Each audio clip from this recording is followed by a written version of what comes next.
অন্নপূর্ণা পূজা। বিবাহের পর কৈলাস শিখরে শিব ও পার্বতী বেশ সুখেই দাম্পত্য জীবন কাটাচ্ছিলেন। শিব ছিলেন দরিদ্র। আর্থিক অনটনের জেরে বেশ কিছুদিন পরেই শুরু হয় দাম্পত্য কলহ। দারিদ্র্যের কারণে পার্বতীর তিরস্কারে ঘর ছেড়ে ভিক্ষাবৃত্তি গ্রহণ করেন শিব, কিন্তু কোথাও ভিক্ষে পেলেন না। শেষে ব্যর্থ হয়ে কৈলাসে ফেরেন। পার্বতীর মায়ায় যে তিনি ভিক্ষে পাচ্ছিলেন না তা গুণাক্ষরেও টের পাননি শিব। পরে অবশ্য কৈলাসে ফিরে সঘৃত পালান্ন পায়েস পিঠে প্রভৃতি খান। এরপর দেবীর মহিমা বৃদ্ধির জন্য কাশী নির্মাণ করে সেখানে অন্নপূর্ণার মন্দির প্রতিষ্ঠা করেন উনি। চৈত্র মাসের শুক্ল অষ্টমী তিথিতে এই মন্দিরে দেবী অবতীর্ণ হলেন।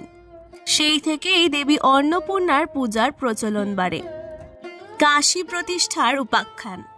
বিবাহের পর কৈলাস শিখরে শিব ও পার্বতী বেশ সুখেই দাম্পত্য জীবন কাটাচ্ছিলেন। শিব ছিলেন দরিদ্র। আর্থিক অনটনের জেরে বেশ কিছুদিন পরে শুরু হয় দাম্পত্য কলহ। একদিন পাশা খেলারত শিব পার্বতীকে মায়া বলে অপমান করেন। শিবশঙ্কর বলেন, যেহেতু পার্বতী মহামায়া তাই তার প্রকৃত কোনো অস্তিত্বই নেই। রাগে মা পার্বতী কৈলাস ত্যাগ করেন। আদিশক্তি মাতার কৈলাস ত্যাগের ফলে ত্রিলোক জুড়ে শুরু হয় মহামারী। ভক্তকে রক্ষা করতে ভগবান শিব অন্নের সন্ধান শুরু করেন ছদ্মবেশে। মহামায়া পার্বতীর মায়ায় তিনি যে ভিক্ষে পাচ্ছিলেন না তা গুণাক্ষরেও টের পাননি শিব। পরে তিনি কাশীতে এক নারীর কথা শোনেন যিনি সকলকে অন্নদান করছিলেন। পরদাসীনা সেই নারী যে আদিশক্তি পার্বতী তা বুঝতে পারেন শিবশঙ্কর। দেবীর মহিমা প্রচারের জন্য কাশী নির্মাণ করে সেখানে অন্নপূর্ণার মন্দির প্রতিষ্ঠা করেন উনি।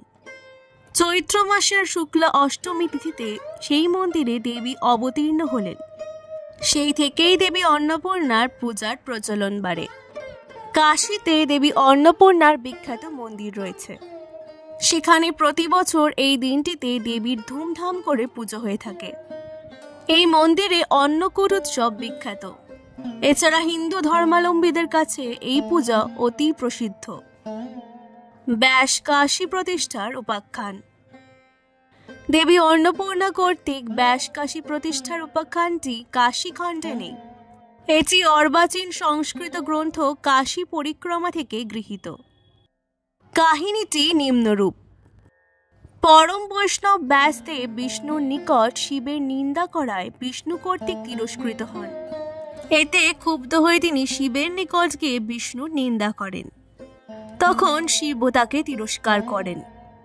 এরপর শিব তাকে পর্ব ব্যতীত কাশী পরিক্রমা করতে নিষেধ করলে অপমানিত ব্যাসদেব দ্বিতীয় কাশী নির্মাণ করতে উদ্যত হন। কিন্তু কোনো দেবতাই তার এই গর্জিত কর্মের ভাগীদার হতে চাইলেন না। শেষে ব্যাসদেব দেবী অন্নপূর্ণার ধ্যানে নিমগ্ন হলেন। অন্নপূর্ণা এক জড়তির ছদ্মবেশে উপস্থিত হয়ে বারংবার তাকে প্রশ্ন করতে থাকেন, কি হইবে এখানে মরিলে?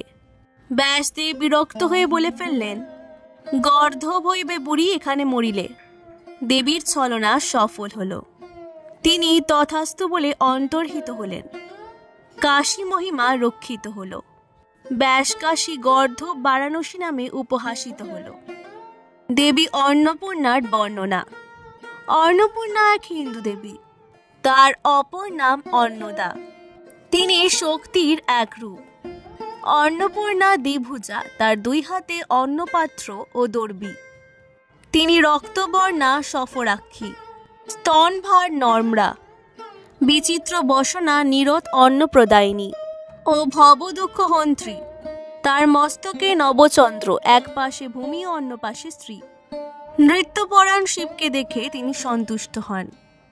অন্নপূর্ণা বা অন্নপূর্ণা খাদ্যে ভরা বা ধারণ করা হলো খাদ্য ও পুষ্টির হিন্দু দেবী। হিন্দু ধর্মে উপাসনা এবং খাবারের প্রস্তাব অত্যন্ত প্রশংসিত এবং তাই দেবী অন্নপূর্ণাকে একটি জনপ্রিয় দেবী হিসেবে বিবেচনা করা হয়। তিনি দেবী পার্বতীর রূপ, শিবের সহধর্মিণী।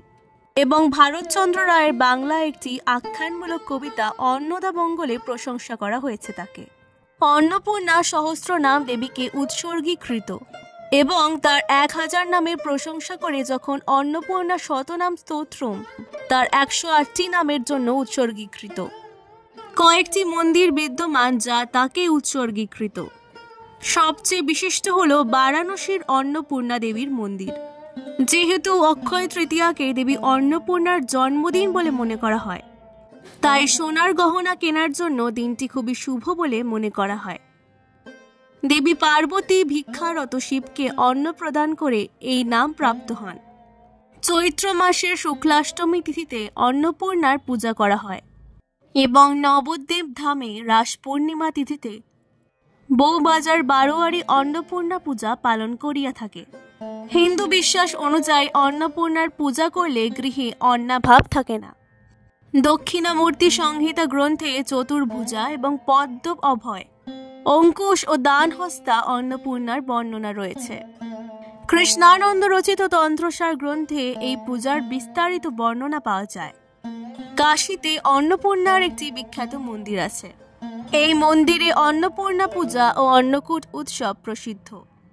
পশ্চিমবঙ্গে অন্নপূর্ণা পূজার বিশেষ প্রচলন রয়েছে। অন্নপূর্ণা পূজা কালী ও জগদ্ধাত্রী পূজার মতোই তান্ত্রিক পূজা। কিংবদন্তি। একদিন দেবতা শিব এবং তার সহধর্মিণী পার্বতী বস্তুবাদী জগৎ নিয়ে তর্ক বিতর্কে জড়িয়ে পড়েন। শিব বলেছিলেন যে বস্তুবাদী সবকিছুই কেবল একটি ভ্রম ছিল, যার মধ্যে মানুষ যে খাবার খেয়েছিল। এটি ক্রুদ্ধ পার্বতী, যিনি বস্তুবাদী দিকগুলি পরিচালনা করেন।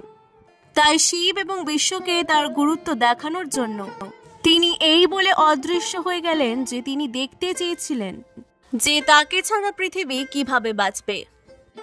পার্বতীর অন্তর্ধানের ফলে বিশ্ব খাদ্য থেকে বঞ্চিত হয় এবং দুর্ভিক্ষ দেখা দেয়। শিবের অনুগামীরা তার কাছে খাবারের জন্য ভিক্ষা করেছিল, এমনকি ভগবানের কাছে অন্নের জন্য ভিক্ষা করতে বাধ্য হয়েছিল, কিন্তু কোনো খাদ্য খুঁজে পাননি। অবশেষে শিব এবং তার অনুগামীরা জানতে পারলেন যে পৃথিবীতে বারাণসী শহরে একটি মাত্র রান্নাঘর রয়েছে, যেখানে এখনো খাবার পাওয়া যায়। শিব কাশীতে ভিক্ষা করতে গেলেন। তাকে অবাক করে দিয়ে রান্নাঘরের মালিক ছিল তার স্ত্রী পার্বতী, কিন্তু অন্নপূর্ণার আকারে। তিনি স্বর্গীয় বেগুনি এবং বাদামি পোশাক পরতেন এবং অলঙ্কারে হালকাভাবে সজ্জিত ছিলেন। তিনি একটি সিংহাসনে উপবিষ্ট ছিলেন। একের পর এক ক্ষুধার্ত দেবতা এবং পৃথিবীর ক্ষুধার্ত বাসিন্দাদের খাবার পরিবেশন ও বিতরণ করেছিলেন। অন্নপূর্ণা শিবের কাছে ভিক্ষা হিসেবে তার খাদ্য নিবেদন করেছিলেন এবং তাকে উপলব্ধি করেছিলেন যে ব্রাহ্মণ হিসাবে শিবের ক্ষুধা বেড়ে যেতে পারে, কিন্তু তার অনুসারীরা তা করেননি। এই ছিল দেবী অন্নপূর্ণার কাহিনী। আজকের ভিডিওটি ভালো লাগলে অবশ্যই পুরাণ গল্পকথাকে সাবস্ক্রাইব করে দেবেন। অনেক অনেক ধন্যবাদ।